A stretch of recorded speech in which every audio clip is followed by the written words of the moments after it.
chaque appartement a sa personnalité, a sa tendance, et chaque appartement est différent de l'autre. Il n'y en a pas un qui ressemble à l'autre. C'est splendide. Alors voilà un premier appartement. C'est la dame qui a 50 ans, qui va habiter ici. Elle travaille, elle vit chez un tiers. Et avant de pouvoir rentrer dans un logement de droit commun, elle a besoin de ce moment de sas, de soupape, et qui va lui permettre de se poser et de couper le lien qui la lie à la personne avec laquelle elle vit aujourd'hui, et donc prendre peu à peu son envol et son autonomie, quoi. C'est super, c'est hyper propre, c'est accueillant. De manière générale, il y a un micro-ondes, une plaque et un frigo. On a essayé d'optimiser au maximum, quoi. C'est gai, c'est génial. Ah bah écoutez, tant mieux. Si c'est comme ça qu'on le ressent, on a gagné. C'est déjà bien. Donc là, c'est un autre appartement. La jeune femme qui est à la rue aujourd'hui va pouvoir venir ici. Au 31, il y a 5 logements. Donc, on a 3 dames seules avec un enfant de moins de 3 ans. Donc, c'est les logements de T1. Et on a des studios avec deux dames sans enfant.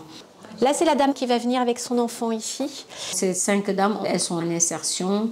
Il y a certaines qui sont en situation d'emploi, d'autres sont en formation. C'est des personnes, malgré le parcours difficile, qui ont su rebondir, qui sont dans une démarche d'insertion sociale et professionnelle et qui sont prêtes au relogement.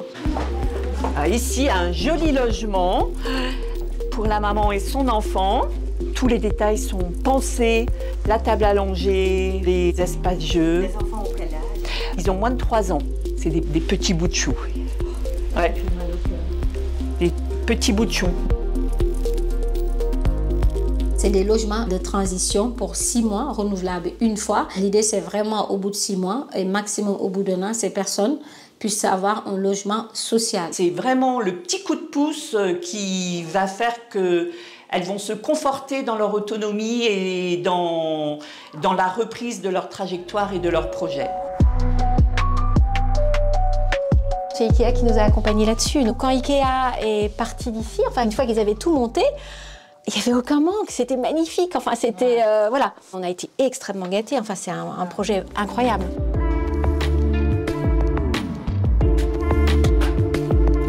Ce lieu, dans mon idée, il devait nous transmettre un endroit de sécurité, de paix, comme un cocon, pour que je rentre, je fais j'ai une maison, je suis chez moi, je peux être chez moi tout en sécurité. L'important pour un enfant, c'est d'être un enfant, de jouer, d'être en sécurité, de s'épanouir. Et donc c'est vrai aussi que quand on a sollicité de très nombreux collaborateurs sur ce projet, on a eu beaucoup d'enthousiasme parce que voilà, ça fait sens et qu'on ait ou pas des enfants, tous, on n'imagine pas un petit à la rue.